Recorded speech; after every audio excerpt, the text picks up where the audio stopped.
अस्सलाम वालेकुम, this is Iqra Usman. KPS family में आप सबको खुशामदीद कहती हूँ। फर्स्ट ईयर फिजिक्स का चैप्टर नंबर 2 करने जा रहे हैं हम आज लोग। Force and which is force and motion. जैसे कि आप लोग जानते हैं कि फर्स्ट ईयर और 9th क्लास का न्यू सिलेबस जो है वो आ चुका है 2025 का। न्यू सिलेबस में से चैप्टर नंबर 1 जो है हम अपनी लास्ट वीडियो में एक्सप्लेन कर चुके हैं फिजिक्स का। आज चलते हैं चैप्टर नंबर 2 की तरफ, force and motion. Chapter number 2 के शॉर्ट एक्सरसाइज क्वेश्चन की तरफ चलते हैं, which is first question, state right hand rule for two vector with respect to vectors product. Vector product के रिस्पेक्ट से आप लोगों ने राइट हैंड रूल को एक्सप्लेन करना है।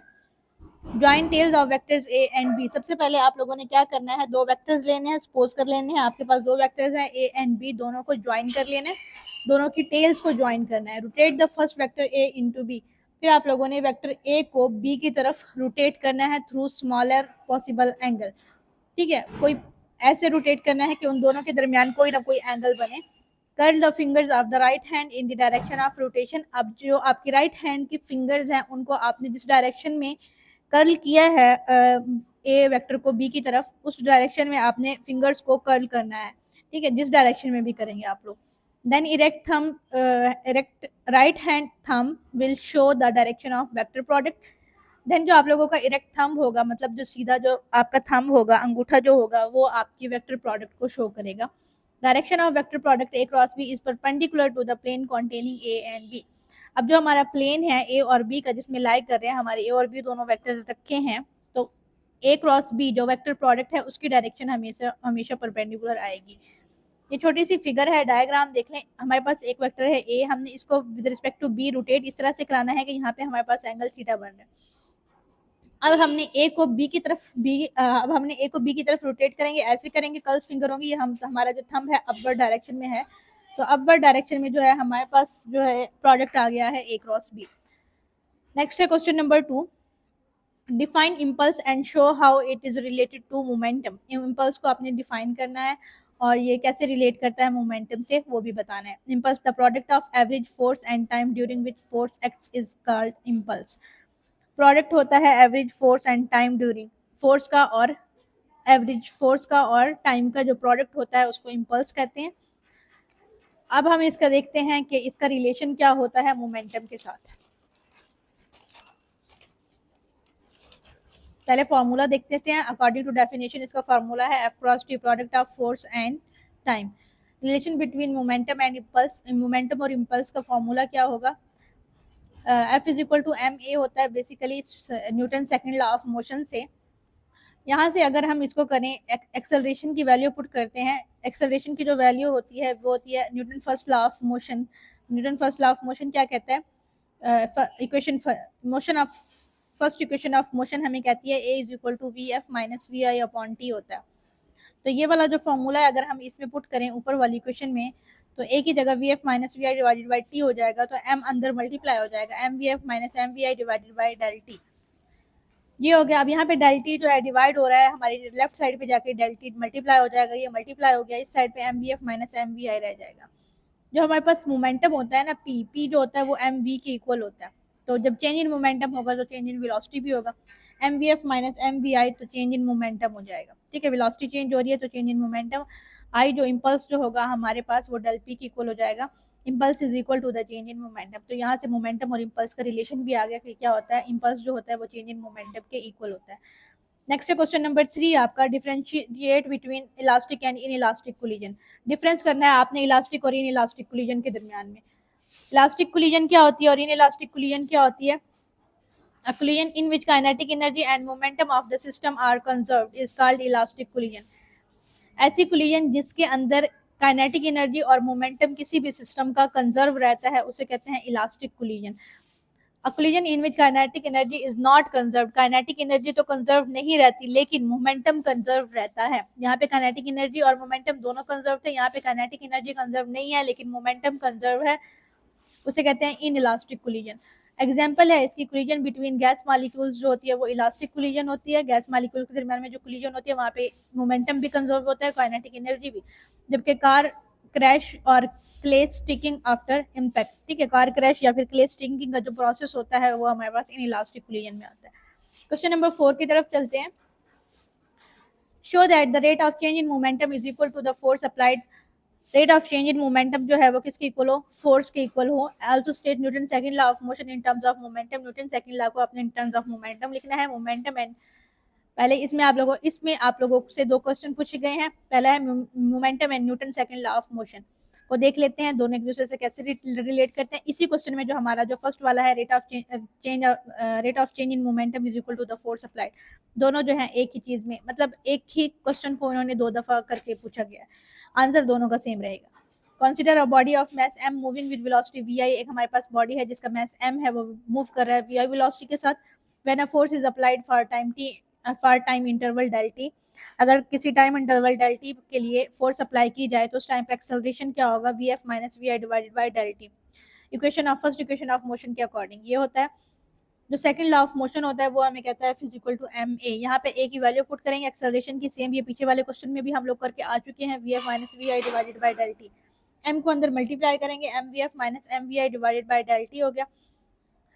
उसके बाद क्या करेंगे, M V F minus M V I पीछे हमने देखा था कि चेंज इन मोमेंटम की इक्वल होता है, इसको हमने लिख दिया change in momentum del P over del T. तो हमारे पास यहाँ से प्रूव हो गया कि change in momentum time rate of change of momentum किसकी इक्वल होता है, अप्लाइड फोर्स की इक्वल होता है। ये नीचे लिखा हुआ भी है, the time rate of change of momentum of a body is equal to the applied force. Next चलते हैं क्वेश्चन नंबर 5 की तरफ। Question number 5, state law of conservation of linear momentum, also state condition under which it holds. Law of conservation of linear momentum आपने सबसे पहले define करना है, फिर बताना है क्या क्या कंडीशन होती है कि लीनियर मोमेंटम जो है वो होल्ड करे। The total linear momentum of an isolated system remains conserve, किसी भी आइसोलेटेड सिस्टम का जो लीनियर मोमेंटम होता है वो कंजर्व रहता है, सेम रहता है, लॉस नहीं होता, डिस्ट्रॉय नहीं होता, सेम रहता है। इसे कहते हैं conservation of linear momentum. Conditions क्या है इसकी, law of conservation of momentum holds when system is isolated I know external force exert on it. एक ही कंडीशन होती है इसकी जो कि ऊपर इसकी डेफिनेशन में भी गिवन थी कि सिस्टम क्या होना चाहिए, हमारा आइसोलेटेड होना चाहिए। आइसोलेटेड सिस्टम का मतलब है कि उस पर कोई एक्सटर्नल फोर्स एक्ट ना कर रही हो, ठीक है, बाहर से कोई फोर्स, कोई अनबैलेंस फोर्स ना हो, अगर कोई फोर्स है भी तो वो बैलेंस्ड हो, उसको डिस्टर्ब ना कर रही हो सिस्टम को। क्वेश्चन नंबर 6 है show that range of projectile is maximum at an angle of 45। आपने शो करना है कि जो रेंज है प्रोजेक्टाइल की रेंज है वो मैक्सिमम है 45 डिग्री के एंगल पे। तो सबसे पहले रेंज का फॉर्मूला लिखेंगे। रेंज ऑफ प्रोजेक्टाइल का फॉर्मूला होता है V I square sine 2 theta divided by G. ये रेंज का फॉर्मूला है। The horizontal range will be maximum when sine 2 theta is maximum. Sine 2 theta की बात करें कि साइन 2 थीटा जो है कब मैक्सिमम होगा, जब हॉरिजॉन्टल रेंज हमारे पास मैक्सिमम होगी, यानी कि थीटा जो है हमारे पास 1 होगा, ठीक है। मतलब साइन 2 थीटा अगर वैल्यू 1 आ जाए, मैक्सिमम आ जाए, इट्स मैक्सिमम, ठीक है। अगर ये मैक्सिमम कब होता है, जब 1 के इक्वल हो साइन 2 थीटा। लेट्स सपोज हमने कर लिया कि sine 2 theta is equal to 1, हमारे पास मैक्सिमम आ गया, साइन इनवर्स हो जाएगा दूसरी साइड पे आके। साइन इनवर्स जो होता है 190 के इक्वल होता है। थीटा की हमने यहाँ से वैल्यू कैलकुलेट करनी है तो 2 से डिवाइड कर देंगे दोनों साइड पे, थीटा हमारे पास 45 डिग्री आ जाएगा। तो यहाँ से कैलकुलेट हो गया कि अगर हमारे पास एंगल 45 डिग्री हो तो रेंज क्या हो जाएगी, हमारी मैक्सिमम हो जाएगी। नेक्स्ट है question number 7, find the time of a projectile to reach the maximum height. Time आपने कैलकुलेट करना है कि जिस टाइम में हमारा जो प्रोजेक्टाइल है वो मैक्सिमम हाइट अटेन कर ले, वो टाइम कैलकुलेट करना है। सबसे पहले देखेंगे सेकंड इक्वेशन ऑफ मोशन हमें क्या कहती है, S is equal to we I T plus half A T square. ये हमारे पास सेकंड इक्वेशन ऑफ मोशन की इक्वेशन है, S is equal to we I T plus half A T square. उसके बाद देखते हैं the body goes up and becomes to same level so S is equal to 0। मतलब जो height है हमारी, ये जो हमारा डिस्टेंस है, ये देखें जितना ये ऊपर गई है उतना ही नीचे आई है, तो एस जो है हमारा डिस्टेंस जो है वो 0 हो जाएगा। वी वाई जो है हमारे पास इसका जो वर्टिकल कंपोनेंट है वी आई साइन थीटा है, ए वाई माइनस जी के इक्वल है, क्योंकि ये अप हो रहा है। हमेशा डाउनवर्ड ऑब्जेक्ट्स के लिए जी की वैल्यू पॉजिटिव होती है और अपवर्ड ऑब्जेक्ट्स के लिए जी की वैल्यू नेगेटिव होती है। यहाँ पे हमारा ऑब्जेक्ट जो है ऊपर की तरफ जा रहा है पहले, तो क्या होगा, माइनस जी हम लेंगे। इसी इक्वेशन में पुट करने के बाद एस की value S is equal to we I T plus half A T square था, एस की जगह 0 पुट कर दिया। वी आई ए टी था, वी आई टी था, V I sine theta T, V I की जगह वी आई साइन थीटा, क्योंकि हमने सिर्फ वर्टिकल कंपोनेंट्स को लेना है, माइनस जी टी स्क्र, ए वाई की जगह माइनस जी पुट कर दिया। उसके बाद ये माइनस वाली टर्म को इक्वल के दूसरी साइड पे लिखेंगे, प्लस हो गई। टी हमारे पास दोनों साइड पे है, एक टी कैंसिल हो जाएगा, यहाँ पे राइट साइड लेफ्ट साइड पे हमारे पास एक टी रह जाएगा, जी जो है हमारा मल्टीप्लाई हो रहा है, दूसरी साइड पे डिवाइड हो जाएगा, और 2 डिवाइड हो रहा है, दूसरी साइड पे जाके मल्टीप्लाई हो जाएगा। तो टी का जो फॉर्मूला है T is equal to 2 vi sine theta upon जी, ये हमारे पास टी का एक्सप्रेशन आ जाएगा। उसके बाद चलते हैं time to reach maximum height. ठीक है, उन्होंने पूछा था कि मैक्सिमम हाइट अटेन करने के लिए कितना टाइम लगेगा। ये तो हमारा जनरल फार्मूला आ गया टाइम का, मैक्सिमम के लिए निकालेंगे। T maximum is equal to T by two. T by two हमने क्यों किया, ये देखें टोटल टाइम जो था वो टी था, तो maximum height T by to पे, मतलब इसके हाफ पे है, हाफ टी बाई टू है, ये भी टी बाई टू है, तो maximum height T by to पे होगी। तो टी को हम पुट कर लेंगे टी बाई टू। तो जहां जहां टी है वहां पे हमने टी बाई टू पुट कर लिया, 2 vi साइन थीटा जी डिवाइडेड, यहाँ पे टी बाई टू पुट करेंगे ना, यहाँ पे टी की ये जो टी है टी की वैल्यू पुट कर दी 2 vi साइन थीटा अपॉन जी, और ये वाला 2 ऐसे ही आ जाएगा, ये 2 के साथ कैंसिल हो जाएगा, vi साइन थीटा अपॉन जी जो है वो टी मैक्सिमम की वैल्यू आ जाएगी। उसके बाद चलते हैं क्वेश्चन नंबर 8 की तरफ। The maximum horizontal range of a projectile is 800 meter. Maximum horizontal range जो है एक्स एक्सिस में, यानी कि हमारी रेंज जो है वो प्रोजेक्टाइल की 800 मीटर है। Find the value of height attained by the projectile at theta is equal to 60 degree. आपने हाइट कैलकुलेट करनी है, मैक्सिमम हाइट किस एंगल दिया हुआ है आपको, theta is equal to 60 degree पे। ये बेसिकली एक न्यूमेरिकल टाइप है। सबसे पहले न्यूमेरिकल लिखने का प्रोसेस क्या होता है, मेथड क्या होता है, सबसे पहले आपने गिवन डाटा लिखना होता है, गिवन डाटा में आपके पास जो गिवन होता है वो लिखते हैं। आपके पास रेंज गिवन है 800 मीटर, थीटा गिवन है 60 डिग्री। कैलकुलेट क्या करना है आपने, एज कैलकुलेट करना है। फिर इसका जो नेक्स्ट स्टेप होता है सोल्यूशन का होता है। सोल्यूशन में सबसे पहले आप लोग लिखते हैं इसका फॉर्मूला लिखते हैं। फार्मूले में हाइट का जो फॉर्मूला है प्रोजेक्टाइल वाले टॉपिक में हाइट का formula h is equal to we I square sine square theta divided by G 2g। यहाँ पे आप पुट करेंगे वैल्यूज। अच्छा, रेंज का फॉर्मूला भी देख लेते हैं, R is equal to we I square upon G. यहाँ से अगर हमने वी आई स्क्र ऊपर वाले इक्वेशन में देखें ना आप, तो हमारे पास वी आई नहीं है, बाकी सारी चीज़ें हैं, तो वी आई निकालना है हमने पहले।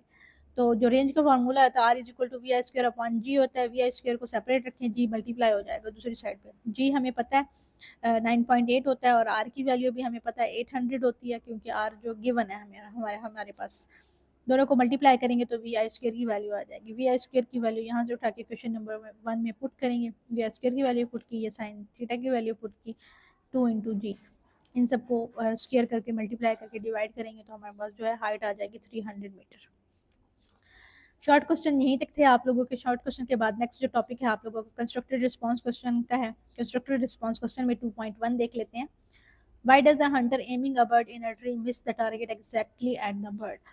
हंटर जो है एक शिकारी होता है, किसी परिंदे का अगर निशाना ले रहा होता है वो हमेशा उसे अक्सर होगा चूक क्यों जाता है, ऐसा क्यों होता है। Hunter Mrs the bird when aiming directly at it. जब उसको डायरेक्टली वो टारगेट कर रहा होता है ना, डायरेक्टली वो परिंदे को टारगेट कर रहा होता है, तो उस टाइम पे यकीनन उसका जो होता है ना एम जो होता है, उसका जो शिकारी का शिकार जो होता है वो चूक जाता है। It because the bullet follows a curved parabolic path due to gravity. Gravity की वजह से जो बुलेट होती है ना हमारे पास, जिसकी गन से बुलेट निकली थी, जिसके जरिए वो शिकार कर रहा है, वो हमेशा पैराबोलिक पाथ जो कर्व्ड पाथ है वो अटेन करती है। While the bird remains at a higher position, जबकि परिंदा जो होता है वो अपनी असल पोजीशन पे होता है। ठीक है, पैराबोलिक पाथ ऐसे करके होता है, तो वो निशाने से ज़रा अगर उसने यहाँ पे निशाना लिया है, परिंदा यहाँ पे बैठा है, तो जानी तो बेसिकली उसके अकॉर्डिंग यहाँ जानी चाहिए थी वो, लेकिन नहीं, वो ऐसे पैराबोलिक पाथ में आती है और यहाँ पे आ जाती है। ठीक है, नीचे थोड़ा सा नीचे हिट करती है at a higher position. Gravity pulls the bullet. जो ऐसा होता क्यों है, क्योंकि ग्रेविटी की वजह से वो बुलेट को अपनी तरफ खींच रही होती है downward as it travels, so it hits below the target, तो वो टारगेट से बिलो मूव करती है। तो अगर हम चाहते हैं कि हमारा जो निशाना है बिल्कुल एग्जैक्ट निशाने पे लगे, परिंदे पे लगे, तो हमें चाहिए कि हम उससे थोड़ा सा क्या करें, निशाना जो है ऊपर करके लें। निशाना जहाँ परिंदा बैठा है उससे ऊपर थोड़ा निशाना लेंगे ताकि एग्जैक्ट जो है हमारा परिंदे पे निशाना लगे। Next question number 2। 2.2 है, a person falling on a heap of sand does not hurt more as compared to a person falling on a concrete floor। एक कह रहे हैं कि रेत है, नॉर्मल रेत है, उसके ऊपर आदमी है गिरा है, वो इतना हर्ट नहीं हुआ, इतनी तकलीफ उसे नहीं पहुंची as compare to concrete floor. जैसा कि कंक्रीट का फ्लोर हो बजरी वाला, उस पर उससे ज़्यादा तकलीफ होती है एज कम्पेयर टू रेत के। ऐसा क्यों होता है? एज वी नो, इसका देख लेते हैं आंसर, कि हमारे पास जो फोर्स होती है वो time rate of change of momentum की इक्वल होती है। So sand compresses and increase the time of impact. ठीक है, तो क्या करेगी, सैंड जो है वो कंप्रेस हो जाती है, टाइम ऑफ इम्पैक्ट उसका डिक्रीज हो जाता है। टाइम डिक्रीज होने की वजह से फोर्स, टाइम और फोर्स का इन्वर्स रिलेशन है। फोर्स हमारे पास, टाइम डिक्रीज हुआ तो फोर्स इंक्रीज होगी, ठीक है। फोर्स जो है रिड्यूसिंग द फोर्स, फोर्स जो होती है वो increases time impact, sorry, time increase होगा तो फोर्स जो होगी वो रिड्यूस हो जाएगी। फोर्स रिड्यूस होगी यहाँ पे, while concrete does not do this, concrete में ऐसा नहीं होता, टाइम जो होता है वो कम लगता है और फोर्स ज़्यादा लगती है, causing a greater force and more injury, और क्या होता है, नुकसान भी ज़्यादा होता है। क्वेश्चन नंबर 3 है state the condition under which birds fly in air. आपने कुछ कंडीशंस बतानी है जिसमें परिंदे जो होते हैं हवा में उड़ते हैं। प्रेजेंस ऑफ एयर, सबसे पहले क्या होनी चाहिए, प्रेजेंस ऑफ एयर, एयर की मौजूदगी होना बहुत ज़रूरी है फॉर जनरेटिंग लिफ्ट, उनको जनरेट करने के लिए, ऊपर उड़ाने के लिए। विंग शेप, उनका जो पर है वो होने चाहिए उनके स्पेसिफिक शेप में जैसे होती है उनकी, to create lift by air pressure difference. उसके बाद लास्ट पे जो है फ्लैपिंग मोशन, मतलब उनके पर जो है वो मुसलसल फड़फड़ाते रहने चाहिए, कुछ टाइम बाद जैसे होता है, फड़फड़ाना ज़रूरी होता है उनका, टू जनरेट थ्रस्ट जनरेट करने के लिए। Next question number 4, describe the circumstances for which velocity and acceleration of vehicle are v is 0 but a is not 0। इसके कुछ आपके ना पार्ट्स गिवन है 1 2 3 शायद इसमें है, आपने बताना है एक्सेलरेशन और वेलोसिटी का रिलेशन देखना है। सबसे पहले देखना है v जो है वेलोसिटी 0 हो लेकिन a 0 ना हो, ये ऐसा केस कब होगा, when moving car stopped by applying brakes, sudden brakes, ठीक है। कार एक, जब कार मूव कर रही हो लेकिन अचानक से उस पर ब्रेक्स अप्लाई कर ली जाए तो उस टाइम पे v जो है वो 0 हो जाता है, वेलोसिटी 0 हो जाती है लेकिन एक्सेलरेशन 0 नहीं होता। सेकंड है a is 0 but v is not 0, acceleration 0 हो लेकिन वेलोसिटी 0 ना हो। पिछला था वेलोसिटी 0 है लेकिन एक्सेलरेशन 0 ना हो। when car is moving with uniform velocity then a is 0 but v is not 0, uniform velocity होगी। एक्सेलरेशन बेसिकली होता है चेंज इन वेलोसिटी, वेलोसिटी ही जब चेंज नहीं हो रही तो एक्सेलरेशन 0 हो जाएगा लेकिन वेलोसिटी उसकी कोई ना कोई होगी, यूनिफॉर्म ही सही, वेलोसिटी तो होगी। नेक्स्ट है परपेंडिकुलर टू वन एनदर, जब वेलोसिटी और एक्सेलरेशन दोनों एक दूसरे के परपेंडिकुलर होंगे। When car is moving along circle A and B are perpendicular, जब कार जो है किसी सर्कल के अलोंग, किसी कर्व पाथ के अलोंग मूव कर रही होगी तो क्या होगी, हमारे पास ए और बी दोनों परपेंडिकुलर होंगे। Next question number 5, describe briefly effects of air resistance on the range of a projectile. आपने बताना है effects of air resistance, air resistance के इफेक्ट्स बताने हैं, रेंज, प्रोजेक्टाइल की रेंज पे क्या इफेक्ट होते हैं एयर रेजिस्टेंस के। Presence of air resistance decreases the range of projectile, ठीक है, क्या इफेक्ट होता है, एयर रेजिस्टेंस जो है वो डिक्रीज कर देती है प्रोजेक्टाइल की रेंज को। रेंज ऑफ प्रोजेक्टाइल क्या होती है, V I square two sine 2 theta divided by G. Due to air velocity of projectile decreases, air की वजह से वेलोसिटी जो है वो डिक्रीज होगी। वेलोसिटी का और रेंज का डायरेक्ट रिलेशन है, which slows down the projectile's forward motion and hence decrease in range of projectile, ठीक है। वेलोसिटी डिक्रीज होगी तो रेंज भी डिक्रीज होगी, तो एयर रेजिस्टेंस क्या करती है, रेंज को डिक्रीज कर देती है।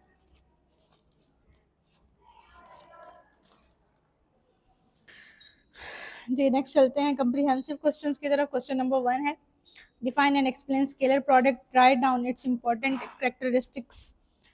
आपने एक्सप्लेन करना है स्केलर प्रोडक्ट को और उसकी जो है इंपॉर्टेंट कैरेक्टरिस्टिक्स वो नोट डाउन करनी है।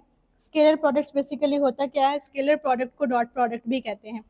If the product of two vector results in a scalar quantity, अगर जो है दो हमारे पास प्रोडक्ट हों, अगर एक प्रोडक्ट हो दो वेक्टर्स का, दो वेक्टर्स को हम मल्टीप्लाई करें तो आंसर जो है हमारे पास एक स्केलर क्वांटिटी आए तो उसको कहते हैं scalar product, then it is called the scalar product. Mathematically क्या हो जाता है, ए डॉट बी, दो हमारे पास स्केलर हों, दोनों का प्रोडक्ट लें तो ए बी कॉस थीटा हमारे पास आए, डॉट प्रोडक्ट है ये, A B cos theta. Answer हमारे पास स्केलर क्वांटिटी आए तो ये स्केलर प्रोडक्ट होगा। Where A and B are the magnitude of vector A and B, A vector and B vector, A B जो सिंपल ए बी लिखा हुआ है ये मैग्नीट्यूड है ए बी का और ए वेक्टर है बी वेक्टर है। Theta is the angle between them, A और बी के दरमियान में जो है वो एंगल थीटा जो है वो एंगल है। उसके बाद है characteristics of scalar product. Characteristics देख लेते हैं स्केलर प्रोडक्ट्स की कौन कौन सी होती हैं। स्केलर प्रोडक्ट जो होता है वो कम्यूटेटिव प्रॉपर्टी है, एक कम्यूटेटिव प्रॉपर्टी है।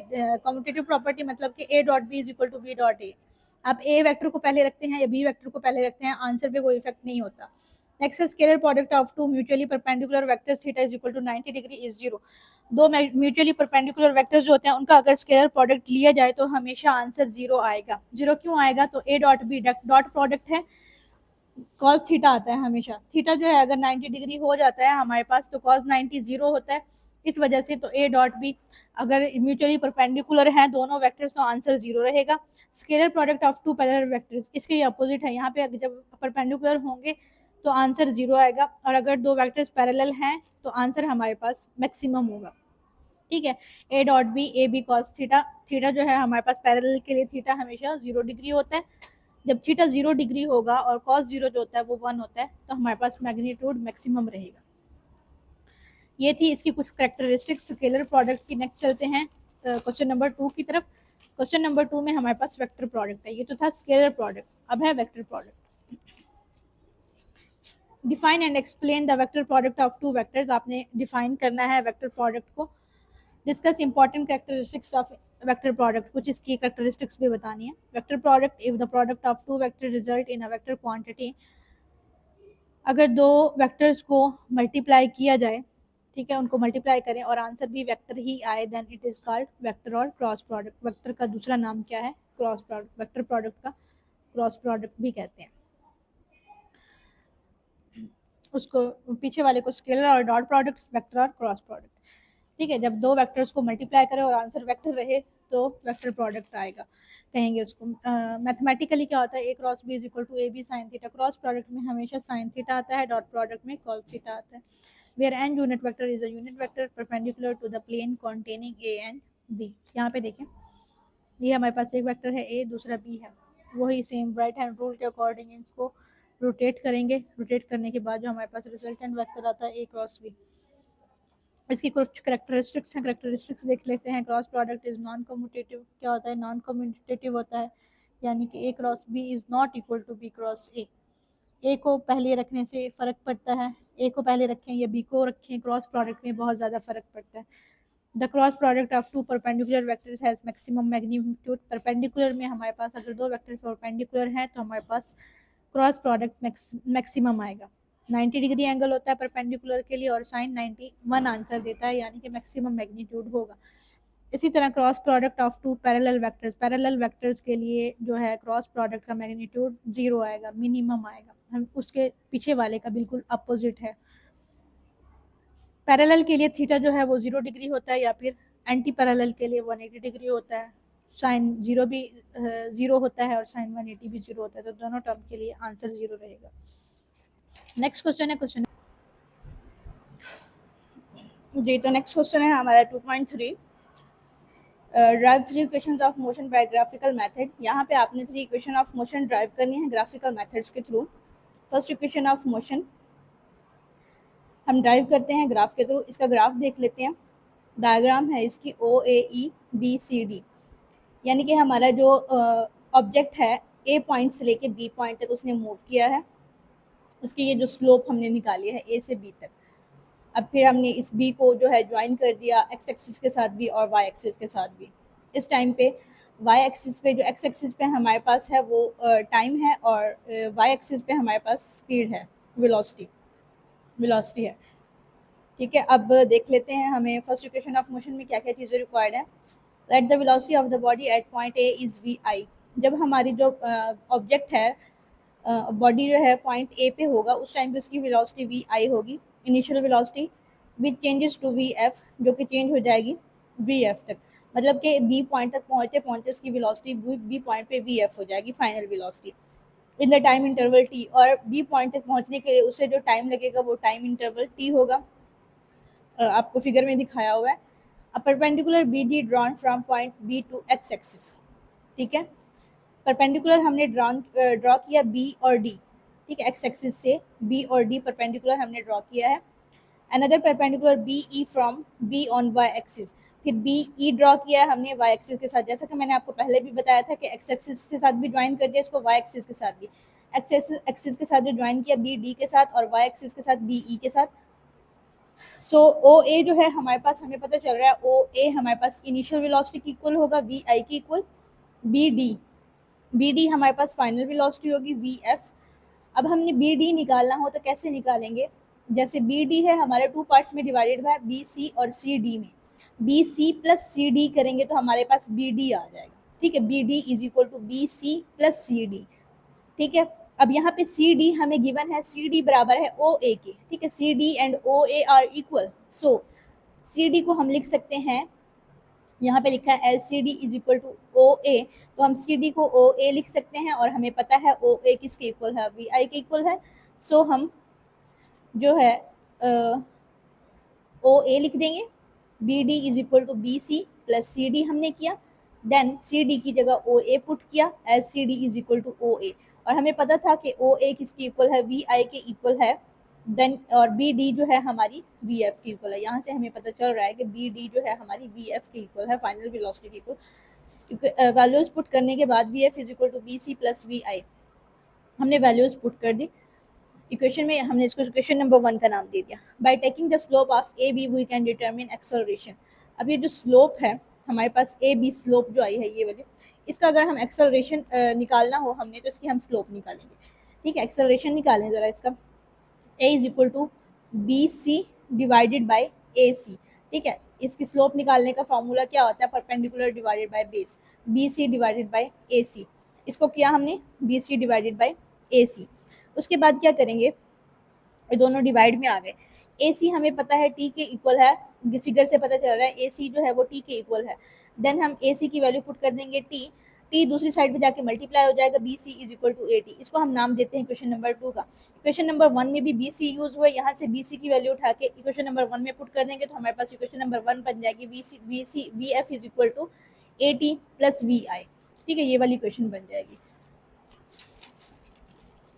V F is equal to A t plus v i, which is equation first equation of motion, v F is equal to we I plus A t, इसी को हम first equation of motion भी कहते हैं। अब चलते हैं हम लोग सेकंड इक्वेशन ऑफ मोशन की तरफ। बेसिकली हमने 3 इक्वेशन ऑफ मोशन ड्राइव करनी है, अभी हमने फर्स्ट वाली की है, अभी सेकंड की तरफ चलते हैं।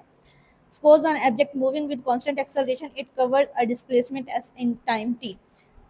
हमने सपोज कर लिया कि हमारा जो ऑब्जेक्ट है वो मूव कर रहा है कांस्टेंट एक्सेलरेशन के साथ, वो जो डिस्प्लेसमेंट है कवर करता है, एस डिस्प्लेसमेंट कवर करता है टाइम टी में। It can be seen from the figure that distance travelled by the object body is S is equal to V cross T. अब जो डिस्टेंस उसने ट्रेवल किया है वो कितना है, S is equal to V cross T, ठीक है, टोटल डिस्टेंस ये इसने कवर किया है। अब वी क्या है हमारे पास, एस क्या है और टी क्या है। एस जो है वो एरिया है जो उसने कवर किया है, कवर एरिया कौन सा है, ओ ए बी डी का एरिया जो है। अब ओ ए बी डी क्या है हमारे पास, ये जो फिगर से हमें पता चल रहा है ओ ए बी डी, ये वाला ओ ए बी डी, ये सारा इसके नीचे वाला, यहाँ से लेके ये सारा जो एरिया होगा ना ये वाला कवर किया है, इसका अब हमने सारा एरिया कैलकुलेट करना है। ये कैसे कैलकुलेट करेंगे, पहले एक ट्राइंगल है हमारे पास ए बी सी, ट्राइंगल है इसका एरिया, ठीक है, और ए बी सी ट्राइंगल का एरिया प्लस करेंगे, और साथ में ट्राइंगल है ओ ए सी डी, ओ ए सी डी का ट्राइंगल का एरिया प्लस, और ट्राइंगल और रेक्टेंगल दोनों का एरिया प्लस कर देंगे तो हमारे पास टोटल एरिया आ जाएगा। रेक्टेंगल का एरिया कैलकुलेट करने का लेंथ इंटू विड्थ होता है, लेंथ हमारे पास ओ ए है और लेंथ ओ डी है और विड्थ ओ ए है, दोनों को मल्टीप्लाई करेंगे तो एरिया आ जाएगा। इसी तरह ट्राइंगल का एरिया फाइंड करने का फॉर्मूला जो है वो हाफ ऑफ होता है ए C multiply by B C. अब ए सी बी सी क्या है, ए सी हमारे पास ये है इसकी बेस है, और बी सी परपेंडिकुलर है, बेस इंटू परपेंडिकुलर मल्टीप्लाई होते हैं, तो इनको मल्टीप्लाई कर दिया। उसके बाद देखेंगे ओ ए बी आई के इक्वल है, फिगर से पता चल रहा है हमें ओ डी जो है वो ए सी के इक्वल है which is equal to t, B C is equal to A t. इन सारी इक्वेशंस को पुट करेंगे ऊपर वाली इक्वेशन में, s is equal to we i cross t plus 1/2 A C की जगह टी क्रॉस बी सी की जगह ए टी। ये पीछे वाली इक्वेशन जो फर्स्ट इक्वेशन ऑफ मोशन हमने ड्राइव की थी, ये बी सी वहाँ से हम यूज़ करेंगे। वी आई टी मल्टीप्लाई हो गया V I T plus half of A T square हो गया, ठीक है। यहाँ से ये हो गई हमारे पास second equation of motion, derive s is equal to we I T plus half A T square. This is second equation of motion. Now third equation of motion. Third equation of motion in the graph हमें given है, same वही हमने जैसे पहले equations के लिए graph बनाया था, सेम वही ग्राफ यूज करेंगे। In the graph the total distance as travelled by a body is given by the area O A B D. अब हमने देखना है area O A B D, जैसे कि हमने पीछे देखा under the graph such that 1/2 sum of parallel sides multiply by height. अब देखेंगे हम लोग इसका पैरेलल साइड्स को देखेंगे और इसकी हाइट को देखेंगे, ठीक है। अब जो पैरेलल साइड्स हैं वो तो हैं ओ ए और बी डी, एक ये पैरेलल साइड है और दूसरी ये पैरेलल साइड है। ओ ए और बी डी ये दोनों आपस में पैरेलल हैं, मल्टीप्लाई बाय हाइट, हाइट क्या है ओ डी है इसकी हाइट, ठीक है ओ डी ये वाली साइड, एक साइड ये दो पैरेलल साइड लिए, ये एक साइड लिए। उसके बाद हम देखेंगे ओ ए जो है वो वी आई के इक्वल है, बी डी हमारे पास वी एफ के इक्वल है, ओ डी टी के इक्वल है। वी आई की वैल्यू पुट कर देंगे, ओ ए की वैल्यू पुट कर दी वी आई, उसके बाद बी डी की पुट की वी एफ और साथ में ओ डी की टी पुट करके इनको मल्टीप्लाई करेंगे, S is equal to we I plus we F into T हो जाएगा। फर्स्ट इक्वेशन ऑफ मोशन से हम ये ड्राइव करेंगे कि T is equal to V F minus we I divided by T. First equation of motion basically थी क्या, V F is equal to we I plus A T थी। अगर हमने टी कैलकुलेट करना हो तो वी आई दूसरी साइड में जाके माइनस होगा, v F minus we i, और ए जो है वो जाके डिवाइड हो जाएगा, v F minus we I divided by a. ठीक है, ये हो गया, टी की वैल्यू आ गई यहाँ से हमारे पास। ये टी की वैल्यू यहाँ से आने के बाद ऊपर वाली इक्वेशन नंबर 1 में पुट करेंगे, v F minus we I divided by a. अब ये दोनों मल्टीप्लाई हो रहे हैं, v I plus we f, v i minus v f. अब ये हमने फार्मूला होता है मैथमेटिक्स में a plus b a minus b is equal to a square minus b square. A हमारे पास वी एफ है, बी की जगह वी आई है, a square minus b square करेंगे, v F square minus we I square. अब यहाँ पे देखें आप, 2 और a यहाँ पे डिवाइड हो रहे हैं, दोनों दूसरी साइड पे जाके मल्टीप्लाई हो जाएंगे, 2as is equal to V F square minus we I square which is third equation of motion. Got it. Next चलते हैं हम लोग अपने नेक्स्ट क्वेश्चन की तरफ। 2.2 डिस्क्रिप्टिव आपके कम्प्रिहेंसिव क्वेश्चन है, लेंथी हैं थोड़े से लेकिन इजी हैं। क्वेश्चन नंबर 4 है, what is projectile motion, explain it. Projectile motion को आपने एक्सप्लेन करना है, होती क्या है, देन आगे उसकी फर्दर जो है उसमें क्या क्या चीज़ें इंपॉर्टेंट होती हैं वो चीज़ें आपने देखनी है। Projectile motion is the curve path an object follows, basically its path, not both, its path is a curved path an object follows when it is thrown under the influence of gravity only, assuming no air resistance। ठीक है, जब कोई किसी object को फेंका जाता है और वो अगर कर्व्ड पाथ कर ले, ऑब्टेन कर ले, इसको कहते हैं पैराबोलिक पाथ या प्रोजेक्टाइल मोशन। ठीक है, किसी भी ऑब्जेक्ट को अगर फेंका जाए और अगर वो ग्रेविटी की वजह से कर्व पाथ को अटेन कर लेता है तो उसको कहते हैं प्रोजेक्टाइल मोशन। इसके की फीचर्स देख लेते हैं। It has 2 components of motion, इसके हमेशा 2 कंपोनेंट्स होते हैं, इसका हॉरिजॉन्टल कंपोनेंट भी होता है, वर्टिकल कंपोनेंट भी होता है, हॉरिजॉन्टल अलोंग एक्स एक्सिस और vertical along Y axis. Horizontal motion with constant velocity, horizontal में हमेशा वेलोसिटी इसकी कांस्टेंट रखी जाती है। Vertical motion with constant acceleration, vertical components में एक्सेलरेशन कांस्टेंट होता है due to gravity. The path is parabola, और इसका जो पाथ होता है, ये वाला जो पाथ ये फॉलो करता है, ये हमेशा पैराबोलिक पाथ होता है। उसके बाद एग्जाम्पल्स देख लेते हैं इसकी। किकिंग अ फुटबॉल, जब भी हम ये जैसे ये था, जैसे फॉर एग्जांपल ये फुटबॉल है, इसको हमने किक किया तो हमेशा यही पाथ जो है फॉलो करेगी फुटबॉल। थ्रोइंग अ स्टोन, एक पत्थर को फेंके तो उसका पाथ भी यही होगा, पैराबोलिक पाथ होगा। द बास्केट शूट, ये बास्केट शूट का भी क्या होगा, यही पैराबोलिक पाथ होगा। Projectile motion is 2 dimensional motion under constant acceleration due to gravity. इसकी हमेशा प्रोजेक्टाइल मोशन जो है वो 2D होती है, हॉरिजॉन्टल कंपोनेंट्स और वर्टिकल कंपोनेंट्स के साथ। इसके एक्सेलरेशन जो होता है इसमें कांस्टेंट होता है। All the objects projected at some angles with the horizontal are called projectile. कोई भी ऑब्जेक्ट जिसको फेंका जाए कि वो हॉरिजॉन्टल के साथ कोई ना कोई एंगल बना रहा हो, ऐसे ऑब्जेक्ट्स को कहते हैं प्रोजेक्टाइल, या फिर कहते हैं कि वो ऐसे ऑब्जेक्ट जो है प्रोजेक्टाइल मोशन काज कर रहे हैं। ये थी हमारी प्रोजेक्टाइल मोशन। नेक्स्ट है हमारा question 2.5, drive the following expression for projectile motion. आपने प्रोजेक्टाइल मोशन के कुछ जो हैं टॉपिक्स हैं जो बहुत इंपॉर्टेंट हैं, उनको आप लोगों ने ड्राइव करना है। जैसे कि सबसे पहला पॉइंट है time of flight. Time of flight क्या होता है, the time taken by the body to cover the distance from the place of its projection to the place where it hits the ground is called the time of flight. अब ये time होगा, जैसे हमने यहाँ से body को hit किया, यहाँ से हिट करेंगे और यहाँ आके ये ग्राउंड से दोबारा टच हो गया, तो जहाँ से ये टच होगा, जहाँ से हमने हिट किया वो टाइम लेके जहाँ ये टच करेगा दोबारा ग्राउंड से स्ट्राइक करेगा, वो वाला टाइम कि कितने टाइम में ये दोबारा से ग्राउंड पे आता है, वो सारा टाइम कैलकुलेट करना टाइम ऑफ फ्लाइट होता है। इसको हम कैलकुलेट करेंगे सेकंड इक्वेशन ऑफ मोशन के थ्रू, जो अभी हम पीछे यूज करके आए हैं, s is equal to we I T plus half A T square, second equation of motion. यहाँ पे जो डिस्टेंस होता है हमारा h या फिर s जो होता है वो 0 होता है, क्योंकि बॉडी जो है जितना ऊपर जाती है उतना ही वापस आ जाती है, तो लेवल जो है कोई अटेन नहीं होता, 0 डिस्टेंस जो होता है वो 0 रहता है।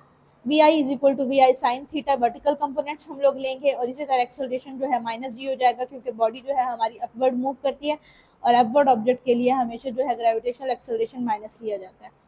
इनको पुट करेंगे हम सेकंड इक्वेशन ऑफ मोशन में, एस की जगह हमने जीरो पुट कर दिया, वी आई की जगह we I sine theta T ऐसे ही रहेगा, एक्सेलरेशन की जगह माइनस जी पुट कर दिया। उसके बाद ये वाली जो टर्म है माइनस वाली इक्वल के दूसरी साइड पे लेके जाएंगे तो प्लस हो जाएगी। टी हमने कैलकुलेट करना है, टी एक साइड पे हमारे पास दो है, एक साइड पे एक है, तो टी टी के साथ कैंसिल हो जाएगा, एक साइड पे टी रह जाएगा। टू यहाँ पे डिवाइड हो रहा है, दूसरी साइड पे जाके मल्टीप्लाई हो जाएगा, two we I sine theta, और जी मल्टीप्लाई हो रहा है यहाँ के डिवाइड हो जाएगा two we I sine theta upon जी। ये आ गया हमारे पास time of flight. Next expression जो उन्होंने कहा है ड्राइव करने को, वो है हाइट अटेन्ड, कि मैक्सिमम हाइट वो कितनी अटेन की है उसने वो बतानी है, ये वाली। फॉर एग्जांपल हमने जो ऑब्जेक्ट को फेंका है तो ये जो मैक्सिमम हाइट होगी इसकी ये हमने बतानी है कितनी होगी। To determine the maximum height attained by the projectile we use third equation of motion. पिछले वाले में हमने second equation of motion use की थी, हम यहाँ पे third equation of motion use करेंगे। 2as is equal to V F square minus we I square, ये हमारी थर्ड इक्वेशन ऑफ मोशन है। इसी को यूज करते हुए हम जो है हाइट ऑफ प्रोजेक्टाइल कैलकुलेट करेंगे।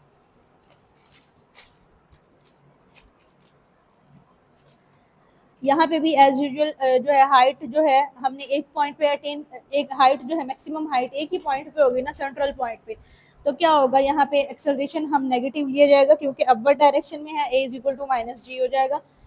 वही जो है कंपोनेंट्स हमारे वर्टिकल ही रहेंगे, V I is equal to we I sine theta, और फाइनल वेलोसिटी जीरो होगी, क्योंकि यहाँ पे ना ऑब्जेक्ट को जब ऊपर फेंका जाता है ना तो ये यहाँ पे मैक्सिमम पॉइंट पे वो थोड़ी देर के लिए जो है ना रुक जाता है ऑब्जेक्ट, यहाँ पे फाइनल वेलोसिटी जीरो हो जाती है, फिर वो दोबारा से मूव करना शुरू कर देता है। और यहाँ पे कोई ना कोई हाइट भी होगी ऑब्जेक्ट की, यहाँ पे एस जीरो हो जाता है इन दोनों पॉइंट्स पे, लेकिन यहाँ पे कोई ना कोई उसकी हाइट भी होगी तो उसको S is equal to H लिख लेंगे। तो इक्वेशन में पुट करेंगे minus two G H is equal to, basically तो टू ए एस था ना, ए की जगह माइनस जी पुट किया, एस की जगह एच पुट किया, इसी तरह वी एफ की जगह जीरो वी आई स्क्र साइन स्क्र थीटा, एक दोनों टर्म माइनस में है, माइनस माइनस के साथ कैंसिल आउट हो जाएगा, two G H is equal to we I square sine square theta. H calculate करना है, टू जी यहाँ मल्टीप्लाई हो रहा है, इस साइड पे आके डिवाइड हो जाएगा, h is equal to we I square sine square theta upon two g. ये आ गई हमारे पास हाइट, जो मैक्सिमम हाइट है बॉडी जो है प्रोजेक्टाइल मोशन में अटेन करेगी। नेक्स्ट जो है हमारे पास जो कैलकुलेट करना है रेंज ऑफ द प्रोजेक्टाइल है। रेंज क्या होता है? Maximum distance which a projectile covers in the horizontal direction is called the range of projectile. Horizontal direction में जो मैक्सिमम डिस्टेंस जो है कवर होगा, यहाँ से लेके यहाँ तक जो मैक्सिमम डिस्टेंस कवर किया है ऑब्जेक्ट ने, वो उसको हम रेंज कहते हैं। अब रेंज निकालेंगे कैसे? सिंपल जो फॉर्मूला रहता है, बेसिक जो फिजिक्स का फॉर्मूला है जो सबसे आसान है, S is equal to V T होता है। यहाँ पे देखेंगे एस को हम डिस्टेंस को रेंज ले लेंगे, क्योंकि हमने कहा है जो डिस्टेंस उसने कवर किया है बेसिकली वही उसकी रेंज होती है, तो S is equal to R हो जाएगा। इसी तरह वी जो है वी आई कॉस थीटा, हमने यहाँ पे हॉरिजॉन्टल कंपोनेंट्स लिए क्योंकि रेंज जो होती है हमेशा हॉरिजॉन्टल में ही होती है, इसके वर्टिकल कंपोनेंट्स कोई नहीं होते। इसी तरह टी जो है हम टाइम ऑफ फ्लाइट जो है पीछे कैलकुलेट करके आए हैं, two we I sine theta upon g. इन तीनों को इक्वेशन में पुट करेंगे, S is equal to we i v t में, एस की जगह आर पुट कर दिया, वी की जगह वी आई कॉस थीटा, और टी की वैल्यू भी पुट कर दिया, दोनों को मल्टीप्लाई करेंगे, वी आई के साथ मल्टीप्लाई होकर टू वी आई स्क्र हो जाएगा, कॉस थीटा और साइन थीटा मल्टीप्लाई हो जाएंगे और टू इसके साथ रहेगा। अब ये मैथमेटिक्स की आइडेंटिटी है, two sine theta cos theta जो होता है साइन टू थीटा के इक्वल होता है, तो इसकी जगह पे हम साइन टू थीटा पुट कर देंगे, वी आई square upon G sine two theta. ये आ गई हमारे पास जो है मैक्सिमम रेंज है, रेंज ऑफ द प्रोजेक्टाइल। इस फार्मूले के थ्रू जो है हम लोग किसी भी पैराबोलिक ऑब्जेक्ट की या प्रोजेक्टाइल की रेंज कैलकुलेट कर सकते हैं। नेक्स्ट है 2.6 है, explain elastic collision in one dimension. आपने इलास्टिक कोलिजन को एक्सप्लेन करना है वन डायमेंशन में। 1D में इलास्टिक कोलिजन क्या होती है? Show that relative velocities before and after collision are the same. Elastic collision को सबसे पहले 1D इलास्टिक कोलिजन को एक्सप्लेन करना है, उसके बाद बताना है कि बिफोर और आफ्टर कोलिजन जो है किसी भी ऑब्जेक्ट की सेम रहती है, रिलेटिव वेलोसिटीज जो है सेम रहती हैं। Elastic collision in one dimension, a collision in with the kinetic energy and the momentum of the system remains conserved. इसमें ये हमने शॉर्ट क्वेश्चन में भी देखा था कि कोई भी ऐसी कोलिजन जिसके अंदर काइनेटिक एनर्जी और मोमेंटम दोनों कंजर्व रहते हैं, ऐसी कोलिजन को इलास्टिक कोलिजन कहते हैं। Consider two smooth balls of masses m1 mn2। दो हमारे पास बॉल्स हैं, उनके मैसेज जो है m1 एंड m2 हैं, moving with initial velocities v1 and v2 respectively. उनकी जो इनिशियल वेलोसिटीज हैं वो v1 और v2 है इन द सेम डायरेक्शन। ये देख लें फिगर में, एक हमारे पास मैस m1 है, एक m2 है। m1 जो है वो थोड़ा बड़ा है, m2 छोटा है। m1 की वेलोसिटी ज़्यादा है v1 और m2 की वेलोसिटी v2 है वो कम है। इनिशियल वेलोसिटीज हैं दोनों की। They collide and after collision they move along same straight line. दोनों आपस में कोलाइड करेंगे, दोबारा से मूव करना शुरू कर देंगे और उस टाइम पे आफ्टर कोलिजन जो उनकी वेलोसिटीज होंगी वो v1 प्राइम और v2 प्राइम हो जाएंगी। By applying law of conservation of momentum, फिर हम अप्लाई करेंगे law of conservation of momentum. Law of conservation of momentum क्या कहता है कि total momentum of the system remains constant. ठीक है, फाइनल मोमेंटम और इनिशियल मोमेंटम जो है किसी भी सिस्टम का कंजर्व रहता है। अभी जो इसका इनिशियल मोमेंटम था वो था p is equal to M V. तो फर्स्ट ऑब्जेक्ट के लिए m1 v1 plus m2 v2, दोनों फर्स्ट ऑब्जेक्ट्स के लिए। सेकंड के लिए आफ्टर कोलिजन क्या होगा, m1 v1 prime plus m2 v2 prime हो जाएगा। अब हम जो m1 वाली टर्म्स है उनको इकट्ठा कर लेते हैं। m1 v1 प्राइम इस साइड पे आके माइनस हो जाएगा, इसी तरह m2 v2 प्राइम इस साइड पे जाके माइनस हो जाएगा। इन दोनों टर्म्स में से m1 कॉमन ले लिया, इन दोनों टर्म्स में से m2 कॉमन ले लिया। ये हो गई हमारे पास equation number 1। As collision is elastic so the kinetic energy is conserved, ये हमें पता है क्योंकि हम डिफाइन ही इलास्टिक कोलिजन को कर रहे हैं। तो इलास्टिक कोलिजन के अंदर काइनेटिक एनर्जी हो या फिर मोमेंटम हो, दोनों की दोनों कंजर्व ही रहते हैं। उसके बाद देख लेते हैं हम लोग आगे क्या करते हैं, काइनेटिक एनर्जी को देख लेते हैं। काइनेटिक एनर्जी बेसिकली क्या होती है, half of M V square होती है। हमें पता है काइनेटिक एनर्जी का फार्मूला, तो यहाँ पे देख लेते हैं half of M V square. First object के लिए m1 v1 स्क्वायर हो जाएगी, सेकंड के लिए m2 v2 स्क्वायर हो जाएगी। ये बिफोर कोलिजन है, आफ्टर कोलिजन भी इसी तरह लिखेंगे, सिर्फ v1 प्राइम और v2 प्राइम का फर्क होगा। सेम जैसे हमने मोमेंटम में किया था कि m1 वाली मैस 1 को इकट्ठा कर लिया, मैस 2 को इकट्ठा कर लिया, इसी तरह मैस 1 और मैस 2 कॉमन ले लिया दोनों में से। 1/2 दोनों में सेम है, कैंसिल आउट कर देंगे। m1 यहाँ पे m2 इस साइड पे आके डिवाइड हो जाएगा। v1 prime v1 square minus v1 prime square upon v1 v2 वाली टर्म जो है ऊपर रहेंगी v1 वाली। ये वाला स्टेप करने की ज़रूरत कोई नहीं है, वैसे इतनी वैसे ही कर दिया है। आप लोग ना भी करें तो इट्स ओके, ठीक है। या फिर इसको इसी तरह रहने दें m1, इसको देखें ना v1 square minus v1 prime square. जैसे कि अभी मैंने आप लोगों को बताया कि मैथमेटिक्स की एक आइडेंटिटी होती है a square minus b square is equal to a minus B a plus B. अगर दो टर्म्स हो, दोनों का स्क्वायर हो, तो उसको एक बार प्लस में और एक बार माइनस में लिखा जा सकता है। तो इसको भी एक बार माइनस में और एक बार प्लस में लिखेंगे, v1 minus v1 prime square into v1 plus v1 prime square. इसी तरह इसको भी एक बार माइनस में लिख लिया, एक बार प्लस में लिख लिया। अब ये आगे क्वेश्चन नंबर 2, पीछे हमारी थी क्वेश्चन नंबर 1। इक्वेशन 1 को इक्वेशन नंबर 2 से डिवाइड करने से हमें क्या मिलता है। अब ये क्वेश्चन 2 को ऊपर रखेंगे, क्वेश्चन 1 को नीचे रख दिया। ये माइनस वाली term v1 minus v1 prime वाली टर्म कैंसिल हो जाएगी, यहाँ भी v2 प्राइम माइनस v2 वाली कैंसिल हो जाएगी। बचेगी कौन सी, v1 plus v1 prime v2 prime plus v2, ठीक है। अब यहाँ पे जो है ना v1 अब प्लस 2 v2 इस साइड पे आके माइनस हो जाएगा, माइनस v2, इसी तरह v1 प्राइम इस साइड पे जाके माइनस हो जाएगा। यहाँ पे अब इनका ऑर्डर देखें ना, तो यहाँ पे v1 वेलोसिटी v1 पहली है, ऑब्जेक्ट की v1 पहले है, v2 बाद में। यहाँ पे भी इसको भी ऐसे ही लिखते हैं, v1 prime minus v2 prime, इसका माइनस बाहर हम कॉमन ले लेते हैं। इसका मतलब है कि अगर हमारे पास वैसे तो दोनों वेलोसिटी सेम रहेंगी कि चेंज इन वेलोसिटी जो है बिफोर कोलिजन और आफ्टर कोलिजन जो है वो सेम है अकॉर्डिंग टू द क्वेश्चन, हमारी कंडीशन प्रूव हो गई है। लेकिन माइनस साइन इंडिकेट करता है कि जो है वेलोसिटीज एक्सचेंज हो जाएंगी, पहले जिसकी ज़्यादा थी उसकी स्लो हो जाएगी, जिसकी स्लो थी उसकी ज़्यादा हो जाएगी, ठीक है। वेलोसिटी जब फिर डायरेक्शन चेंज हो जाएंगी दोनों की, बाकी जो मैग्नीट्यूड है वो सेम रहेगा। Show that the velocities before collision and after collision are same in magnitude but opposite in direction, ठीक है। मैग्नीट्यूड सेम रहेगा लेकिन डायरेक्शन जो है वो चेंज हो जाएगी। नेक्स्ट क्वेश्चन नंबर 2.7 है, drive the equation for momentum and energy conservation in a 2 dimensional collision. पहले पीछे वाले क्वेश्चन में हमने बात की है 1 डायमेंशनल कोलिजन की, अब हम बात करेंगे 2 डायमेंशनल कोलिजन की और मोमेंटम और एनर्जी कंजर्वेशन देखेंगे। Conservation of momentum, consider a projectile of m1 and target with m2। हमने दो चीज़ें लेनी है, एक हमारा प्रोजेक्टाइल है जिसका मैस m1 है और एक टारगेट है जिसका मैस m2 है। The initial momentum of projectile before, अब इनकी मोमेंटम की बात कर लेते हैं। इनिशियल मोमेंटम है प्रोजेक्टाइल का बिफोर कोलिजन, बिफोर कोलिजन जो है वो m1 v1 है, v1 i है, ठीक है। बिफोर कोलिजन क्या है, m1 v1 i। While initial momentum of target, जबकि इनिशियल मोमेंटम ये तो था प्रोजेक्टाइल का, इनिशियल मोमेंटम टारगेट का क्या होगा, before collision is zero. Initial momentum target का कोलिजन बिफोर कोलिजन जीरो होगा। The final momentum of projectile having mass m1 and velocity v1i after collision is m1 v1f।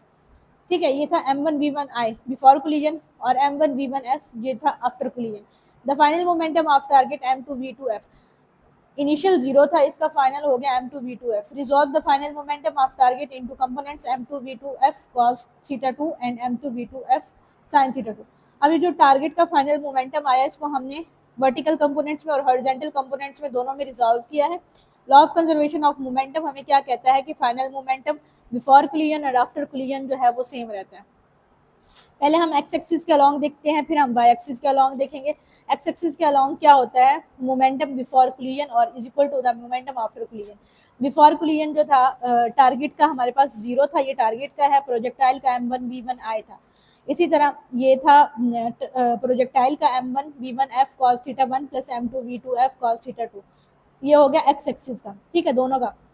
ये x component है target का, projectile का, ये x component है target का, ठीक है, एक प्रोजेक्टाइल का एक टारगेट का। अब जो m1 वाली टर्म है उनको इकट्ठा किया, इस टर्म को इधर उठा के लेके आया, इसको इधर ही रखेगा। इसी तरह अलोंग वाई एक्सिस हम देख लेते हैं। वाई एक्सिस पे जो है ना इसके वर्टिकल कंपोनेंट जीरो होते हैं, ये तो है ही जीरो, टारगेट तो है ही जीरो। जो हमारे पास मोमेंटम है, सॉरी प्रोजेक्टाइल है, उसका भी वाई कंपोनेंट जीरो होता है। m1 v1 f sin theta 1 minus m2 v2, इसका एक का हमने ले लिया एक्स कंपोनेंट, सॉरी दोनों का y कंपोनेंट है, एक टारगेट का है दूसरा उसका है प्रोजेक्टाइल का है। एक माइनस में एक प्लस में है, दो एक इक्वल के दूसरी साइड पे लेके जाएंगे तो दोनों जो है वो प्लस में हो जाएंगे। यहाँ पे आप लोग देख भी लें, थोड़ी सी डायग्राम में देख लें। ये हमारे पास जो है हमारे पास एक ऑब्जेक्ट है m1 जिसकी वेलोसिटी v1i है, ये जा रहा है इसके साथ, ये कोलाइड करेगा इसके साथ टारगेट के साथ। टारगेट के साथ कोलाइड करने के बाद ये टारगेट इधर मूव करना शुरू हो जाएगा और जो हमारे पास प्रोजेक्टाइल है वो इधर आ जाएगा।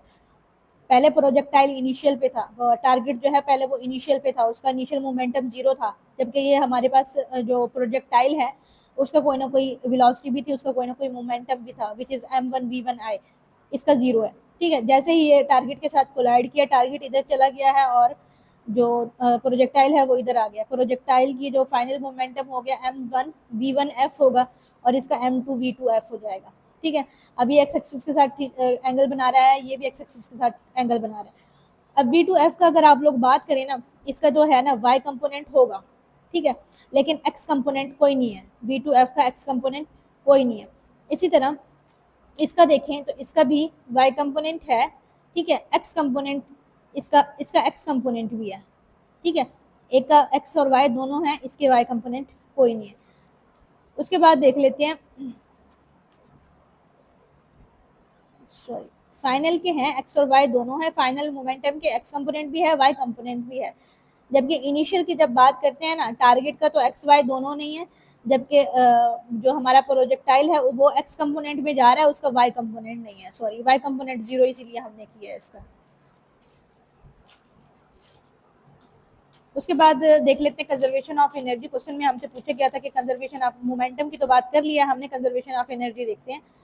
एनर्जी क्या होती है, kinetic energy half mv square होती है। इनिशियल जो होगी m1 v1i स्क्वायर, ये हमारे पास उसकी है, प्रोजेक्टाइल की है, टारगेट की जीरो है, half of mv f square plus half of m2 v2 f square. ये फाइनल ये मैथ्स 1 की है जो कि प्रोजेक्टाइल है, ये मैथ्स 2 जो कि टारगेट है हमारे पास। 1/2 तीनों टर्म्स के साथ है, कैंसिल हो जाएगा, m1 v1i स्क्वायर। अब वो यहाँ पे कह रहे हैं अगर v1f v2f थीटा 1 और थीटा 2 जो है अगर हमें गिवन हो, we can prove the conservation of momentum and energy. तो यहाँ पे हमारे पास कंजर्वेशन ऑफ मोमेंटम या फिर कंजर्वेशन ऑफ एनर्जी दोनों इक्वेशंस को यूज करते हुए हम यहाँ पे प्रूव कर सकते हैं। Next question number 8, explain an inelastic collision in 2D। आपने 2 डायमेंशनल में इन इलास्टिक कोलिजन को प्रूव करना है। अभी हम इलास्टिक कोलिजन की बात करते आए थे अब तक, अब है 2 in elastic collision. The perfect in elastic collision is one in which the colliding objects stick together to make a single mass after collision। इसमें क्या होता है, एक ऑब्जेक्ट आता है दूसरे ऑब्जेक्ट के साथ कोलाइड करता है और वो उसी के अंदर मर्ज हो जाता है। ठीक है, मतलब दो अलग अलग से, जैसे यहाँ पे देखिए आप लोग और इसमें डायग्राम में ये मैस 1 है, ये मैस 2 है, ये मैस 1 इधर से आ रहा है, ये मैस 2 इधर से जा रहा है। यहाँ पे ये दोनों इस पॉइंट पे दोनों कोलाइड करेंगे और फिर ये दोनों एक ऑब्जेक्ट बन जाएगा। ठीक है, यहाँ पे आगे जाके इससे आगे ये अलग अलग नहीं गए, ये अपने बात पे, ये अपने बात पे नहीं गया, नहीं, ये दोनों जो है एक ही ऑब्जेक्ट के अंदर मर्ज हो गए हैं। ठीक है, तो क्या होता है बेस्ट इन इलास्टिक कोलिजन, क्या होती है जब दो ऑब्जेक्ट जो है मिलके कोलाइड होने के बाद एक ही ऑब्जेक्ट बना ले।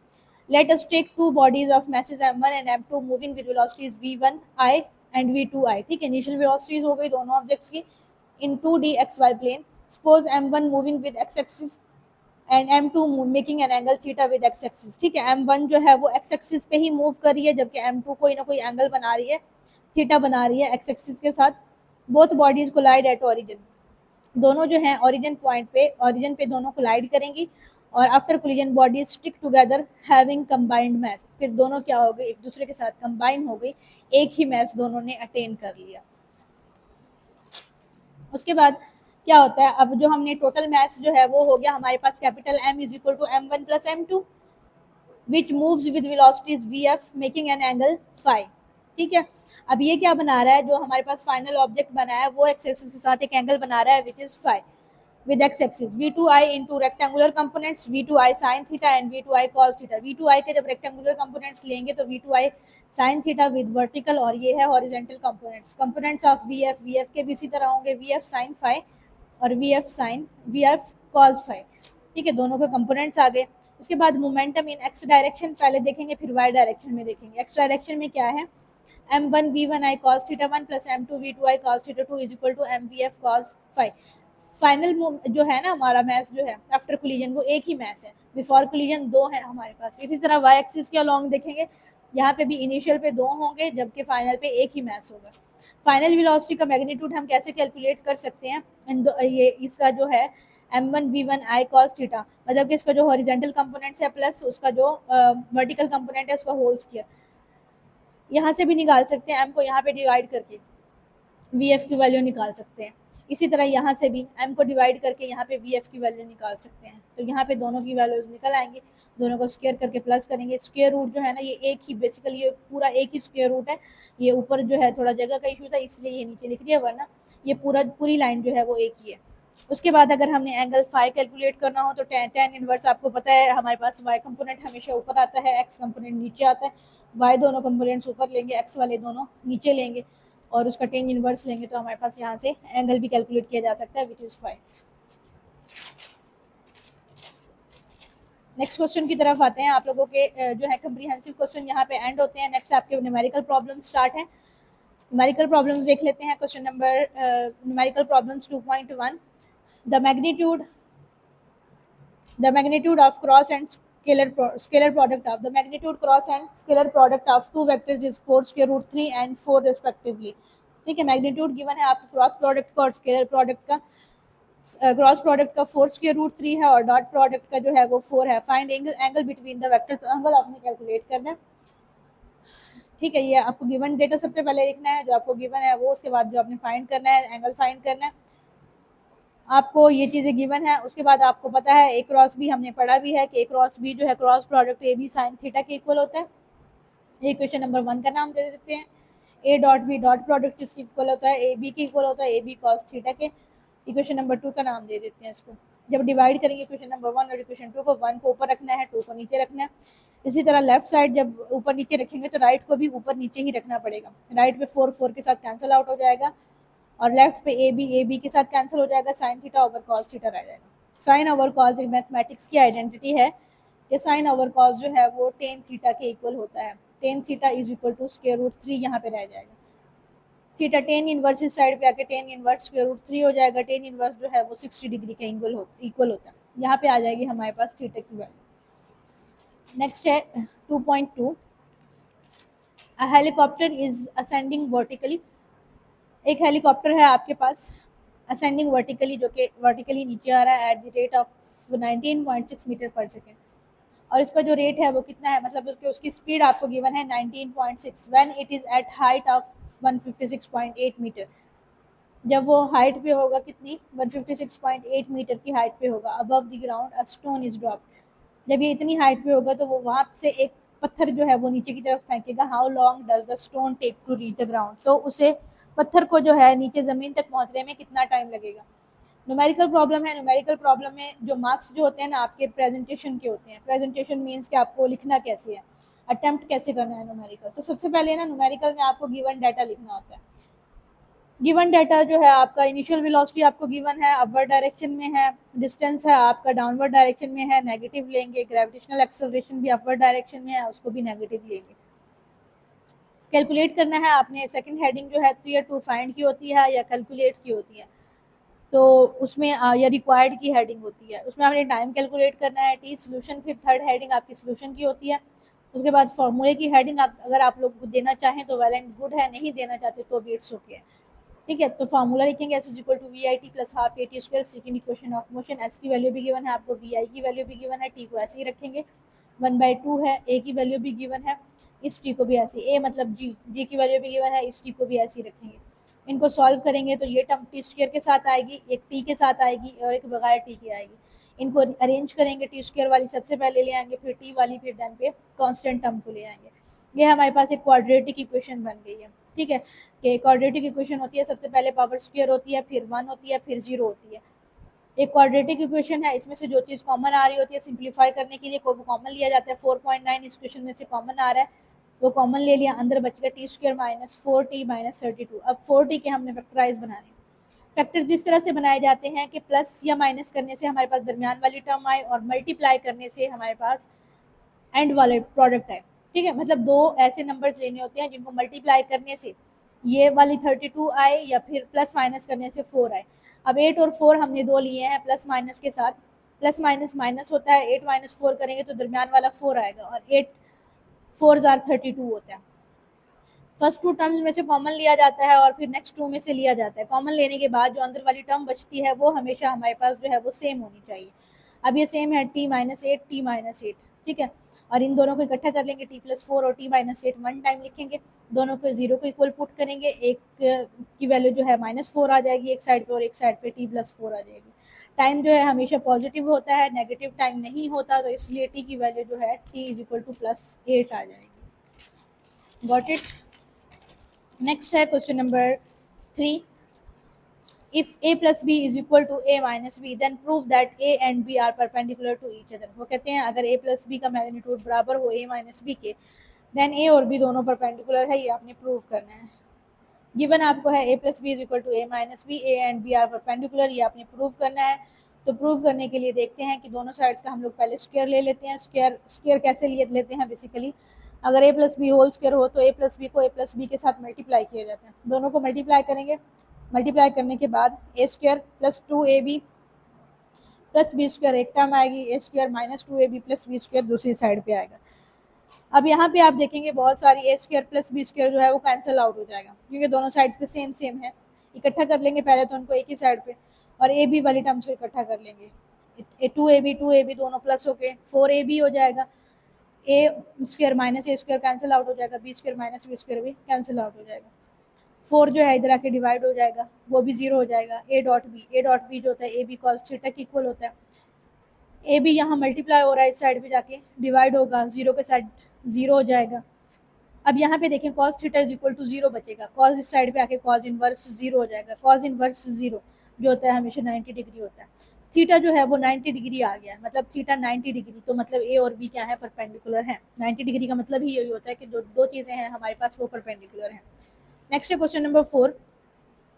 A body of mass m at rest explodes into 3 pieces, 2 of which of mass m/4।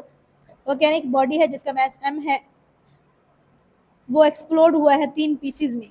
ठीक है, उनमें से 2 का मास कितना है, m/4 है। Each are thrown perpendicular direction with velocities 3 metre per second, और इनको फेंका गया है परपेंडिकुलर डायरेक्शन में। वेलोसिटीज कितनी है, 3 metre per second and 4 metre per second. Find the velocities of third peace with which it will be phloem away. अब third piece की वेलोसिटी आपने फाइंड करनी है कि वो किस वेलोसिटी के साथ फेंका जाएगा। मास ऑफ बॉडी कितना है, कैपिटल एम है। इनिशियल वेलोसिटी वी आई 0 होगी। उसके बाद आफ्टर एक्सप्लोजन जो है उनका मास कितना हो गया, m1 m/4 है। इसी तरह m2 भी m/4 है। दोनों की उन्होंने बता दिया ना, दोनों मैसेज को कितने हैं, वो m/4 के हैं। उसके बाद जो है वेलोसिटीज उन्होंने बताई है, 2 की बताई है कि एक की है 3 मीटर पर सेकेंड, दूसरे की है 4 मीटर पर सेकेंड। v3 आपने कैलकुलेट करनी है। मास ऑफ थर्ड पीस पहले मैस निकालेंगे थर्ड पीस का which is equal to m1 plus m2 plus m3। एक जो कैपिटल मैस है ना वो तीन में, बेसिकली तीन में वो डिवाइड हुआ है, m1 plus m2 plus m3, तीन में वो डिवाइड हो गया। तो यहाँ से m3 कैलकुलेट करना है, m3 को साइड पे रखेंगे, m1 m2 दूसरी साइड पे चला जाएगा। m1 m2 की जगह कैपिटल m/4 क्योंकि गिवन है हमें, ये पुट करेंगे तो m/2, m3 का जो मैस आएगा वो m/2 आ जाएगा। यहाँ पे m3 की वैल्यू आ गई है तो v3 को यहाँ से इजीली निकाल सकते हैं वेलोसिटी को। Law of conservation of momentum क्या कहता है कि initial momentum of the system is equal to the final momentum of the system. Initial momentum mvi होगा, हमने तो कहा था इनिशियल वेलोसिटी जीरो है, तो इनिशियल वेलोसिटी जीरो पुट करने के बाद तो इनिशियल मोमेंटम जीरो हो जाएगा। और फाइनल मोमेंटम कैसे निकालेंगे, m1 v1 का square plus m2 v2 square plus m3 v3। तो यहाँ पे m1 v1 जो है वो 3m/4 है, इसी तरह m2 v2 4m/4 है और v3 m/3। v3 जो है यहाँ पे बेसिकली ना m3 की वैल्यूज पुट की गई हैं, m3 की m2 m1 की m2 की m3 की जो वैल्यूज आई हैं वो पुट की हैं। इनको सॉल्व करने के बाद ये दो हमारे पास स्क्वायर रूट के अंदर है, एक स्क्वायर रूट के बाहर है, इनको सॉल्व करने के बाद 5m/4 आया है, ये बाहर वाला ऐसे ही रहेगा। फिर उसके बाद इनका एलसीएम लेने के बाद इनको सॉल्व करेंगे, 5m प्लस 2v3m आ जाएगा। m दोनों में से कॉमन आ रहा है, कॉमन लेने के बाद दूसरी साइड पे जाके वो जीरो हो जाएगा, ये टर्म बच जाएगी 5 प्लस 2v3 प्लस 5 है, दूसरी साइड पे जाके -5 हो जाएगा, 2 दोनों साइड पे डिवाइड करेंगे तो -5/2, या फिर इसको डिवाइड करने के बाद -5/2 को डिवाइड करेंगे तो -2.5 जो है हमारे पास मीटर पर सेकंड में वेलोसिटी आ जाएगी v3। इस वेलोसिटी के साथ जो है वो थर्ड मैस जो है वो नीचे ज़मीन के साथ स्ट्राइक करेगा। नेक्स्ट है 2.5, a cricket ball is hit upward to at an angle of 45 degree.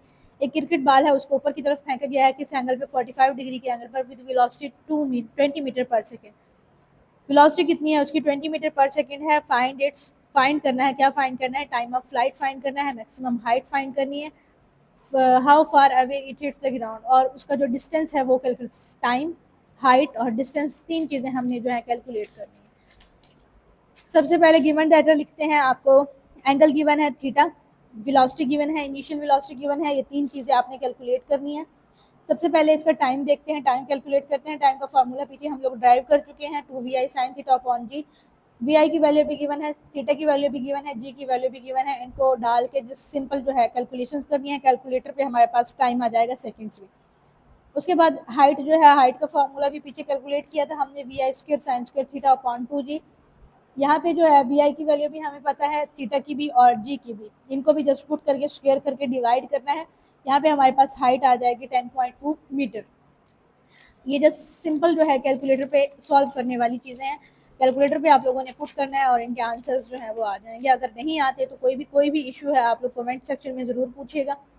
Next है आप लोगों के पास range, r is equal to vi square sine 2 theta upon g. Range का फॉर्मूला होता है, vi की वैल्यू गिवन है, थीटा की भी है, जी की भी है। वैल्यूज पुट करने के बाद कैलकुलेटर पे इनकी वैल्यूज पुट करने के बाद जो है हमारे पास रेंज आ जाएगी। रेंज का यूनिट जो है वो मीटर होता है। नेक्स्ट क्वेश्चन है 2.7, a 20 gram of ball hits the wall of squash court with the constant force of 50 Newton. हमारे पास बॉल है जिसका वेट जो है वो 20 ग्राम है और वो किस फोर्स के साथ जो है हिट किया उसने 50 न्यूटन के साथ।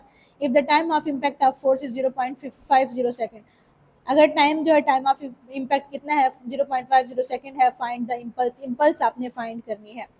गिवन डाटा आप लिखेंगे 20 ग्राम है, बेसिकली जो यूनिट होता है ऐसा यूनिट वो किलोग्राम होता है, तो इसको किलोग्राम में कन्वर्ट करने के लिए 1000 पे डिवाइड करेंगे। फोर्स आपको गिवन है, टाइम भी गिवन है, इम्पल्स कैलकुलेट करनी है। इम्पल्स का फार्मूला एफ क्रॉस टी होता है, फोर्स भी है टाइम भी है, दोनों को मल्टीप्लाई करेंगे तो सिंपल सा क्वेश्चन है, यहाँ से आपकी इम्पल्स आ जाएगी। नेक्स्ट है आपका 2.8, a ball is kicked bye a footballer, the average force on the ball is 240 Newton. एक बॉल को किक किया है एक फुटबॉलर ने, फोर्स जो है वो 240 न्यूटन है, 240 न्यूटन के साथ उसने किक किया है and the impact last for a time interval of 0.25 second. और जो टाइम इंटरवल, जितने टाइम इंटरवल के लिए उस पर इम्पैक्ट पड़ा है वो है 0.25 सेकेंड। कैलकुलेट क्या करना है, चेंज इन मोमेंटम, मोमेंटम में चेंज कितना आया है वो कैलकुलेट करना है। State direction of change in momentum, और जो डायरेक्शन जो चेंज आई है उस वो कैलकुलेट करनी है। डायरेक्शन में जो चेंज आया, मोमेंटम की डायरेक्शन में जो चेंज आया है वो कैलकुलेट करना है। गिवन डाटा लिख लिया, फोर्स को, टाइम लिख लिया, कैलकुलेट जो करना है चेंज इन मोमेंटम और डायरेक्शन करनी है कैलकुलेट। सबसे पहले देखेंगे चेंज इन मोमेंट। मोमेंटम का फार्मूला होता है एफ क्रॉस टी, ठीक है, या इम्पल्स के इक्वल होता है, और इम्पल्स जो होती है एफ क्रॉस टी के इक्वल होता है। एफ भी गिवन है, टी भी गिवन है, दोनों को मल्टीप्लाई करके डेल पी की वैल्यू आ जाएगी चेंज इन मोमेंटम की। और इसकी जो डायरेक्शन है, the direction of del P is same as direction of applied force. इसकी डायरेक्शन क्या होगी, सेम वही होगी जिस डायरेक्शन में हमने फोर्स को अप्लाई किया है, या जिस डायरेक्शन में फुटबॉलर ने बॉल को किक किया है, वही डायरेक्शन जो है वो मोमेंटम की होगी। नेक्स्ट है 9.8, sorry 2.9। An aeroplane is moving horizontally at a speed of 20 metre per second at a height of 8 kilometre. जो एरोप्लेन है उसकी स्पीड जो है वो मूव कर रहा है स्पीड के साथ 20 मीटर पर सेकेंड के साथ, उसकी जो हाइट है वो 8 किलोमीटर है। To drop a bomb on a target, find the horizontal distance from the target should bomb be release. आपने हॉरिजॉन्टल डिस्टेंस जो है वो कैलकुलेट करना है। गिवन डाटा जो है, वेलोसिटी आपको गिवन है एक्स और एक्स कंपोनेंट्स में, हाइट गिवन है आपको 8 किलोमीटर। किलोमीटर को आपने कन्वर्ट करना है मीटर्स में, क्योंकि हमारे पास जो डिस्टेंस होता है, जो यूनिट होता है ऐसा यूनिट, वो किलो मीटर होता है। 1000 से जो है मल्टीप्लाई कर देंगे। इसी हमने कैलकुलेट करना है इसका हॉरिजॉन्टल डिस्टेंस एक्स कैलकुलेट करना है। ये बेसिकली क्वेश्चन मार्क है। X is equal to we I t या s is equal to we I t, हम फार्मूला शुरू से पढ़ते आ रहे हैं। S is equal to we I t, इसको हमने अपने हिसाब से चेंज कर लिया, x is equal to we I t. और दूसरा फार्मूला होता है y is equal to half of G T square, ठीक है। ये दो फार्मूलेज हम यहाँ पे यूज़ करेंगे। यहाँ पे y की वैल्यू पुट की हमने 8000, या फिर h भी इसको कहते हैं, h is equal to half of G T square, ठीक है।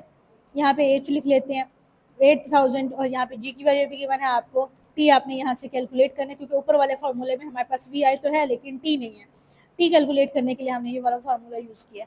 यहाँ से t आ जाएगा।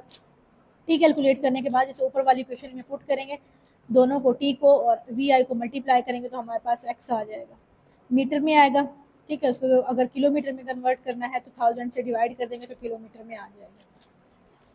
उसके बाद जो है नेक्स्ट क्वेश्चन है question number 10। Why does range of a projectile remains the same when angle of projection is change from theta two 90 degree 90 minus theta, ठीक है। वो कह रहे हैं कि रेंज जो है वो सेम रहती है जबकि एंगल को चेंज कर दिया जाए, थीटा से 90 माइनस थीटा भी कर दिया जाए तो भी जो रेंज है वो सेम रहती है। ऐसा क्यों होता है? Also show that for complementary angles of projection the ratio R divided by R prime is equal to 1। और ये भी आपने प्रूव करना है कि R divided by R prime जो है, ये रेशो जो है वो 1 के इक्वल होती है। फर्स्ट जो है फर्स्ट एंगल वो थीटा है, सेकेंड एंगल आपको गिवन है theta prime 90 minus theta. Calculate आपने दो चीज़ें करनी है, reason for same angle at both angles, ठीक है। दोनों एंगल्स पे जो है रेंज जो है वो सेम रहती है। दूसरा आपने कैलकुलेट करना है कम्प्लीमेंट्री एंगल्स जो है R divided by R prime, इनकी रेशियो जो है हमेशा 1 की इक्वल आती है, ऐसा क्यों होता है? इसका सोल्यूशन देख लेते हैं। By adding both angles, theta is equal to theta prime is equal to, दोनों को थीटा प्लस थीटा प्राइम, दोनों को ऐड करेंगे थीटा और थीटा प्राइम को। थीटा की वैल्यू जो है वो थीटा प्लस 90 डिग्री है, और एक थीटा ही है। थीटा माइनस थीटा कैंसिल हो जाएगा, 90 डिग्री बच जाएगा। Since both are complementary angles so ranges on these angles will be same. दोनों क्या है, 90 डिग्री जो है ना वो कम्प्लीमेंट्री एंगल है, तो रेंजेस जो होंगी वो सेम होंगी। 0 हो या फिर 90 डिग्री हो, दोनों जो है ना कम्प्लीमेंट्री एंगल होते हैं, तो वो रेंजेस जो होती हैं सेम रहती हैं। लेट कम्प्लीमेंट्री एंगल्स वो कहते हैं, कम्प्लीमेंट्री एंगल्स वो होते हैं जिनका सम जो है वो 90 डिग्री के एंगल हो। दो एंगल्स ऐसे एंगल्स लिए जाते हैं जिनका सम 90 डिग्री के एंगल हो।